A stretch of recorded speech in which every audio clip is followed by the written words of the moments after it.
ការជ្រើសយកធម្មជាតិដើម្បីគុណភាពជីវិតឲ្យបានល្អប្រសើរជាងមុនទាំងនេះជាបេសកកម្មដ៏ចម្បងរបស់ពួកយើងគឺ Activa ដែលជាម៉ាកយីហោមួយមកពីប្រទេសបារាំងមានអាយុកាល25ឆ្នាំមកហើយដែលបានផ្ដោតលើវិស័យអាហារូបត្ថម្ភពីរុក្ខជាតិយើងបាននឹងកំពុងបង្កើនការស្រាវជ្រាវឥតឈប់ឈរដើម្បីបង្កើតឡើងនូវផលិតផលបំប៉នសុខភាពចំនួនថ្មីតាមបែបវិទ្យាសាស្ត្រនិងមានគុណភាពខ្ពស់ផលិតផលរបស់យើងប្រើប្រាស់ថាមពលសកម្មនៃសារធាតុផ្សំពីធម្មជាតិ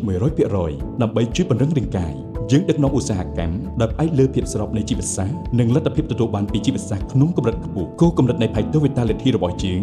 ដោយប្រើប្រាស់បច្ចេកវិទ្យាជាបតង់ Microgranule ដើម្បីសម្រេចបាននូវប្រសិទ្ធភាពលឿនបំផុតយើងមានវិញ្ញាបនបត្រដែលទទួលស្គាល់ជាអន្តរជាតិដើម្បីផ្ដល់ការការពារដ៏មានសុវត្ថិភាពជូនលោកអ្នក Activa ជាអ្នកជំនាញផ្នែកអាហារូបត្ថម្ភពីរុក្ខជាតិដោយប្រើប្រាស់ថាមពលនៃការច្នៃប្រឌិតខ្ពស់ដើម្បីនាំមកនូវភាពរឹងមាំពីធម្មជាតិដល់រាងកាយនិងពង្រឹងសុខភាពរបស់លោកអ្នកឲ្យកាន់តែប្រសើរ Activa ជួយឲ្យថាមពលក្នុងរាងកាយរបស់លោកអ្នកមានសកម្មភាពឡើងវិញ